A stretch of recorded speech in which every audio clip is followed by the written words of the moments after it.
पिंपरी चिंचवडमध्ये दोन्ही राष्ट्रवादीचं ठरलं, तुतारी आणि घड्याळ या दोन्ही चिन्हावर होणार आघाडी. पवार गटाची मागणी अजित पवारांकडून मान्य.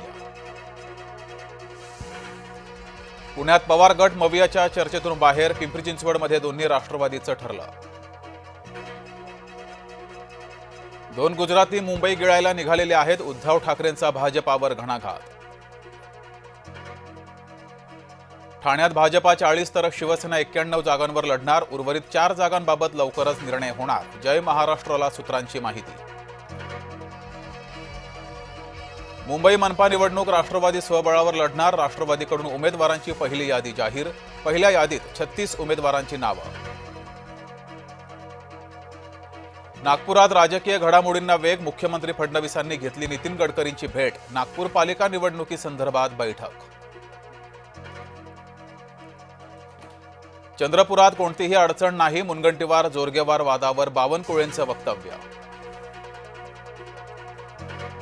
मुंबईत काँग्रेस वंचित बहुजन आघाडीची युती. आघाडी विचारांसाठी, सत्तेसाठी नाही. काँग्रेस प्रदेशाध्यक्ष हर्षवर्धन सपकाळांचं वक्तव्य. प्रवीण दरेकरांनी घेतली रामदास आठवलेंची भेट. मुंबई पालिका जागा वाटपावर दोन्ही नेत्यांमध्ये चर्चा. सांगलीत दोन्ही राष्ट्रवादी आणि काँग्रेसमध्ये युती होण्याची शक्यता. महाविकास आघाडीच्या गोपनीय बैठका सुरू असल्याची चर्चा. ठाकरे बंधूंच्या युतीत मराठी बहुल भागातील जागांचा पेच कायम. मनसेकडून अतिरिक्त 18 जागांची मागणी. दादर, माहीम, वरळी, शिवडी, विक्रोळीतल्या जागांची मागणी.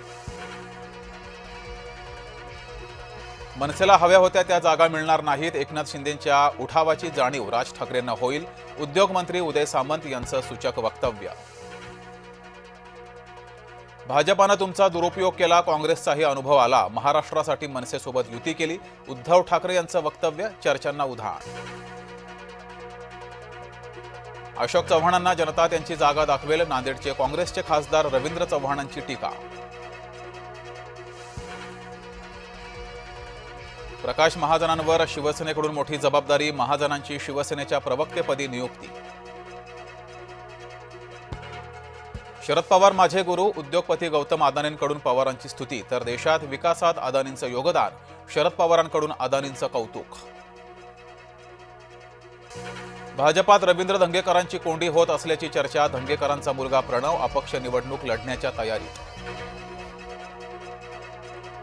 सोलापूर मनपा निवडणूक राष्ट्रवादी काँग्रेस स्वबळावर लढणार. कृषी मंत्री दत्तात्रय भरणे यांचं वक्तव्य. मंगेश काळोखेंच्या हत्येचा रायगडात निषेध. अलिबागमधील कोयनाड नाक्यावर शिवसेनेचं आंदोलन. मुख्य सूत्रधारांना अटक करण्याची मागणी. रायगडच्या समुद्र किनाऱ्यावर तुफान गर्दी. स्पोर्ट राईड्स, घोडागाडीसह पाण्यात पर्यटकांची मौज मस्ती.